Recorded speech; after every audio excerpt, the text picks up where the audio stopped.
আগামী শনিবার 5ই জুলাই উল্টো রথযাত্রার দিন গরুকে খাইয়ে দিন এই দুটো মাত্র জিনিস, তারপরই বুঝতে পারবেন কি হয়। মানে আপনার পকেট টাকায় ভরে যাবে। কারণ আপনি কি জানেন এই বিশেষ দিনে গরুকে শুধু দুটো জিনিস খাওয়াতে হবে। নাম্বার 1 গম, এই শস্যকে ধন ও সমৃদ্ধির প্রতীক ধরা হয়। নাম্বার 2 লাল চাল মানে রাঙা চাল, এটি শক্তি ও স্বাস্থ্য ও শুভ লক্ষণের ভরা। এই দুটি খাবার একসঙ্গে মিশিয়ে গরুকে খাওয়াতে হবে স্নেহ ও ভক্তি নিয়ে। মনে রাখবেন এটি কোনো বাণিজ্য নয়, এটি ঈশ্বরের প্রতি শ্রদ্ধা ও জীবের প্রতি ভালোবাসা। অনেকেই প্রশ্ন করেন গরুকে খাওয়ালে কি হবে, টাকা বাড়বে? উত্তরটি ধর্ম ও বিজ্ঞান দুটোরই মধ্যে আছে।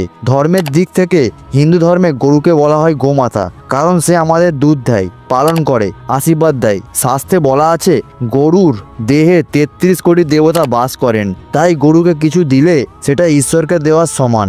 জ্যোতিষ শাস্ত্র মতে শনিদেব যেহেতু দুঃখ কষ্টের কারণ হতে পারেন, তাকে সন্তুষ্ট করার খুবই দরকার। গরুকে খাওয়ালে শনি খুব খুশি হন, বিশেষ করে যদি উল্টো রথের দিন সেটা করা যায়, তাহলে আরও ভালো ফল বহুগুণ বেড়ে যায়। বৈজ্ঞানিক দিক থেকেও গরুকে খাওয়ানোর মানেই আপনি জীবিত করেছেন, আপনি আপনার সঞ্চয় থেকে কিছু দিচ্ছেন অন্য প্রাণীর জন্য।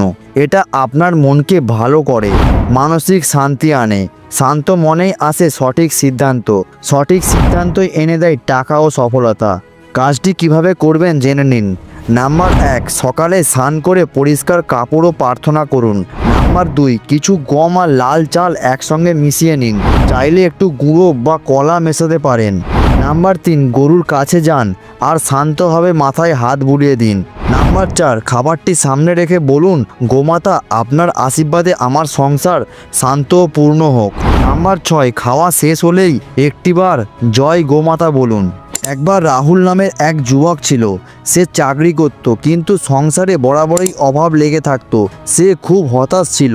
একদিন তার দাদুকে বলল উল্টো রথে শনিবার সকালে গরুকে গম আর লাল চাল খাওয়াবে। রাহুল শুনে অবাক হয়ে পরদিন সকালে সেটাই করলো।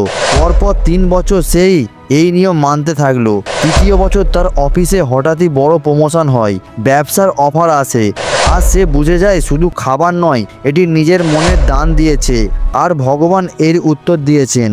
অনেকেই বলেছেন তারা এই কাজ করার পর ঋণমুক্ত হতে পেরেছেন, নতুন কাজ ও উপার্জনের রাস্তা খুলেছে, সংসারে শান্তি ফিরেছে, দীর্ঘদিনের রোগও ভালো হয়ে গেছে। অনেকেরই হয়তো কুসংস্কার মনে হতে পারে, কিন্তু বিশ্বাস করলে জীবন বদলে যায়। এটাই তো হিন্দু ধর্মের সৌন্দর্য। কখনো গরুকে খাওয়ানো লেনদেন ভাববেন না, মনে রাখবেন এটাই ভক্তি। খাওয়ানোর আগে পরিষ্কার ও মনে প্রার্থনা করুন। যে গরুকে খাবার দেবেন তাকে আঘাত করা ও ধাক্কা দেওয়া কিংবা জোর করে কিছু খাওয়ানো উচিত নয়। এই কাজ আপনার মনকে নির্মল করবে, এটাই আসল ফল। উল্টো রথের দিন শুধু ভগবানের ঘরে ফেরা নয়, এটা আমাদের সুযোগ ও ভালো পথের ফেরার।